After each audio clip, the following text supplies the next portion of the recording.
Hey, this is Chris with Rekkid Talk, and so we're going to do a contest entry. This might end up being a fairly long contest entry. This is for Alex at Beer and Vinyl. And so the basis of his contest is he wants us to pick our favorite year in music. And I'm basically going to surprise myself and probably surprise the regular viewers by picking 1983. Now, I was thinking beforehand I was probably going to pick something from the late 80s when I was in college and when it was like Our Band Could Be Your Life, or early mid 90s, sort of that alternative rock sweet spot, or maybe just something weirder later or earlier. But no, I went with 1983. This was really the first year I broke away from the music my parents liked. So I had youngish parents, so I mean, they had Beatles, they had Led Zeppelin, they had Rolling Stones, they had Neil Young, Joni Mitchell, a lot of that sort of music that you would expect. Nothing too heavy, though.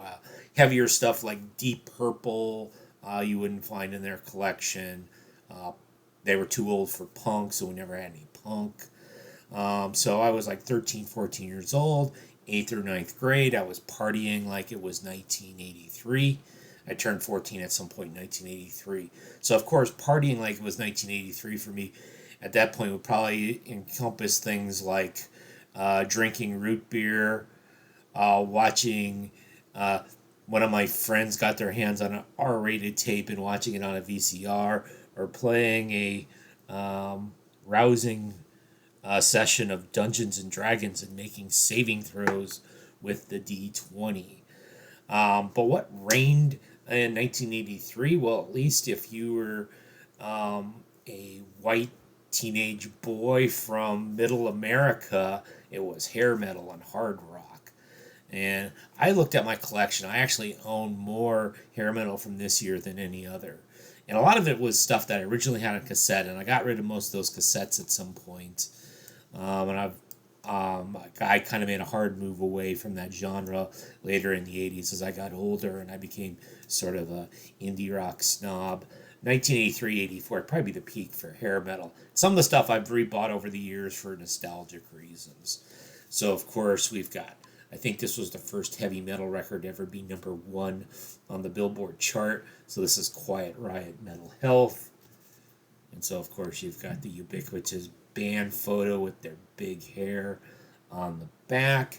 And I mean, really, there's a lot of like one album bands in here for me, and really, they only really have a couple of decent songs, and most of them are written by Slade. Um, then, of course, there's Motley Crue, Shout at the Devil, and so I bought somebody's Evil Pentagram version. The cassette tape version that I had back in the day just had the picture of the band. You can see Vince Neil. Me and Vince Neil both got fat over the years, uh, and the like. And so I have no use for Motley Crue after that record. And I would understand if you said you had no use for Motley Crue, period. Of course, this is the heyday of Crocus, the Swiss AC/DC, a Headhunter, and look, half their faces skulls. How cool is that? AC/DC had Flick of the Switch come out that year. I don't happen to have Flick of the Switch. Of course, you've got Ozzy Osbourne's Barking at the Moon. And so kind of getting into your British stuff. Of course, you have Def Leppard had Pyromania, which of course was a huge album. I've never gotten it on vinyl. Iron Maiden, we're right in the peak of Iron Maiden here. Peace of Mind was their 1983 album. Judas Priest didn't have an album. It was between Screaming for Vengeance and Defenders of the Faith. At the time, I would have said those are my favorite Judas Priest albums, but I think I like their 70s material better now.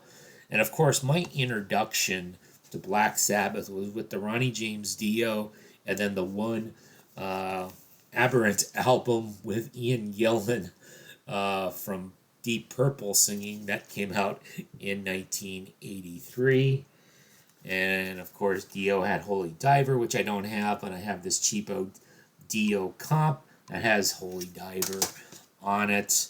Of course, Scorpions were between albums, so we Blackout and Love at First Sting.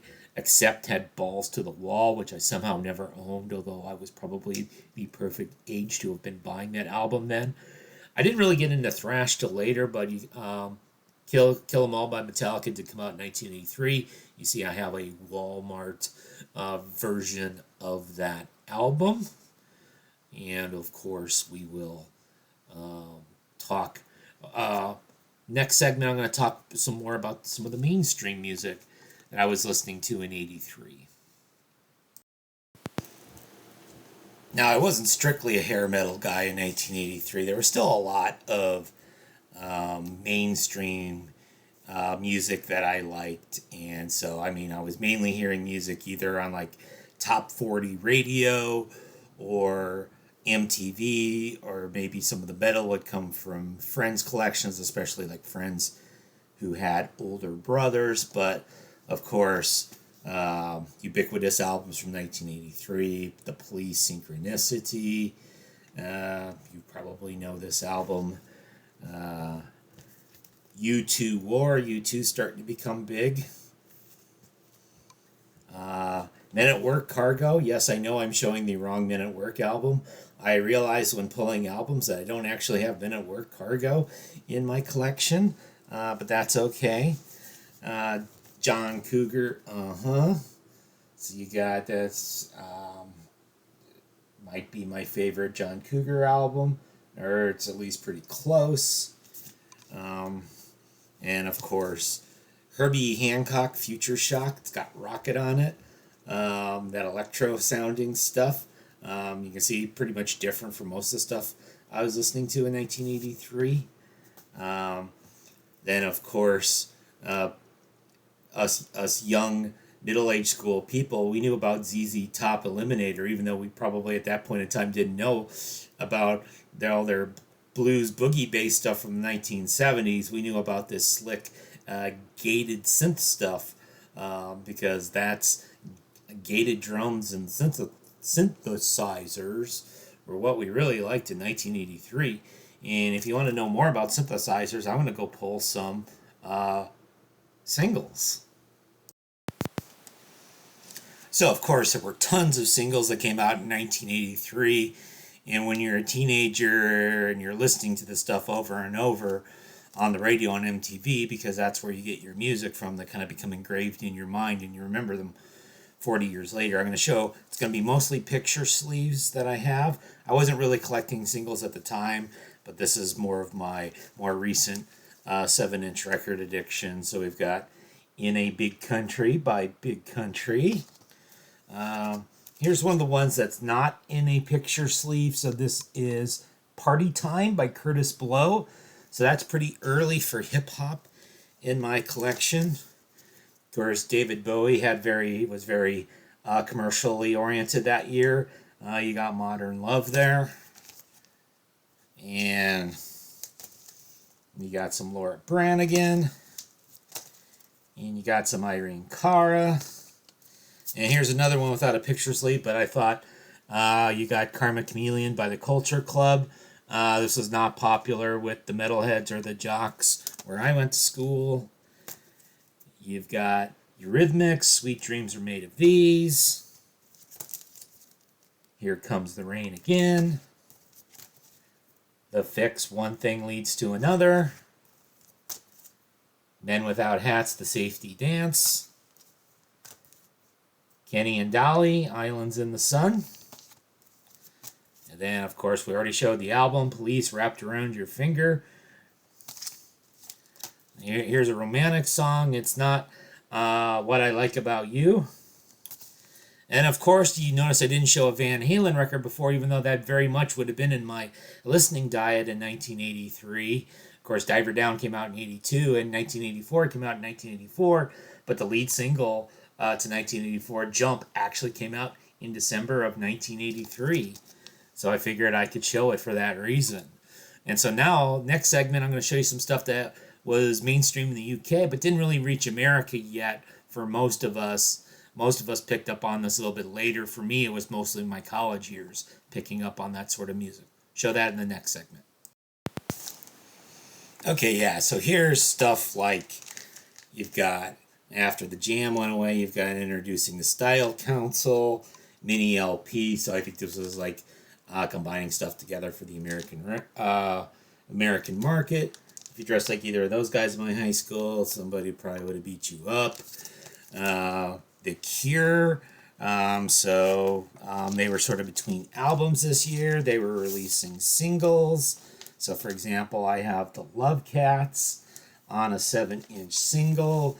There was the Japanese Whispers compilation. A lot of that stuff ended up on a few years down the road on Standing on a Beach, the singles. A lot of this English stuff I ended up getting on compilations, especially because when you were limited money-wise. You got Susie and the Banshees, similar to The Cure, sort of between albums. They did release their live album Nocturne, which I don't happen to have. The Smiths, their first couple singles came out then. I don't have it on 7-inch. You got like Hand in Glove and This Charming Man, which are the first two on this compilation CD. I think one of them was on the Louder Than Bombs tape, which I had gotten a few years after that. New Order, Power, Corruption, and Lies, which I don't have, but some of the songs would be on their Substance 1987 compilation. The Soul Mining, I'm going to represent the with this Infected 12-inch single, which admittedly came out a few years later. And a lot of the problem with picking up a lot of this stuff on vinyl after the fact in the United States is people like the Smiths, people like The Cure, people like Susie and the Banshees. And they run it up price-wise. And so you can get Aztec Camera pretty cheap, though, because nobody in the United States cares about Aztec Camera. And this is their album from 1983. They're even on Sire. I thought all the cool bands were on Sire. And then the final segment, I'm going to get into a lot of the punk and post-punk and alternative. Mostly the stuff that I discovered in later years. I wasn't really in the loop for any of that stuff as it was happening in 1983. Yeah, there's a lot of stuff that I discovered down the road, 85, 86, 87, 88, 90s, some of it very recently. But of course, we've got REM's Murmur, so is this their first album? I think it was their first album, maybe second. I'm trying to remember now. Radio Free Europe, yeah. So probably their first full-length album. I became a big REM fan a few years later. Husker Du, Everything Falls Apart. So I've got this CD comp that also tacks on some other of the very early, very hardcore Husker Du before they got a bit melodic. Similar, Minneapolis. We started hardcore, we got more melodic. Of course, would be the Replacements. So this is the 83 album, Hootenanny. Probably the one right before people really started taking notice of them, with Let It Be and Tim and stuff afterwards. Still got Smoking and Drinking Bob Stinson in line. Of course, you had the Minutemen, What Makes a Man Start Fires, which I unfortunately don't have to show you. You've got bands like X, More Fun in the New World. So bringing the Southern California cowpunk to us. And of course, you had bands like X, and then I mentioned the a little bit earlier, bands that were choosing their names without any thoughts of search engine optimization. And then, of course, we've got groups like the Cramps. That's a good Cramps comp. Some stuff from 83 on it. The Gun Club, live at the Hacienda in 1983. And then, of course, folk punk superstars from Milwaukee. The Violent Femmes. Where is it? Violent Femmes, it's a 3-format album for me. So, of course, that's by far the most well-known of the Violent Femmes records. Some of the Minor Threat came out in 83. Of course, I've just got the CD. That's the entire discography compilation. You've got early Sonic Youth, Confusion is Sex, and we've got Jason and the Scorchers, bringing this style of sort of alternative rockabilly-ish sort of stuff from Nashville. You've got Frantics. You got hardcore from Denver, Colorado. My dad's a fucking alcoholic. Members of this band later became The Fluid, which was like Denver's grunge band. And of course, you've got the great sorts of compilations. You got the Radio Tokyo tapes. 17 LA bands. Most of them are like Paisley Underground. Most of them aren't very well known. But you've probably heard of the Bangles. You've heard of the Minutemen. Maybe or maybe not. You've heard of Worm, but those were also Worm did some stuff on SST. And then stuff I discovered very recently in like the last year or two is of course the world of Finnish hardcore. So you got Hardcore 1983 with cool bands like Ratus on it, and then of course Tarvit Cadets with their compilation of their 1980s discography. Of course, I learned that from Tommy. Tommy's probably the only one still watching.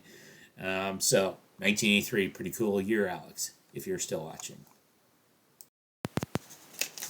I almost forgot the best record of 1983. Rappin' Rodney by Rodney Dangerfield.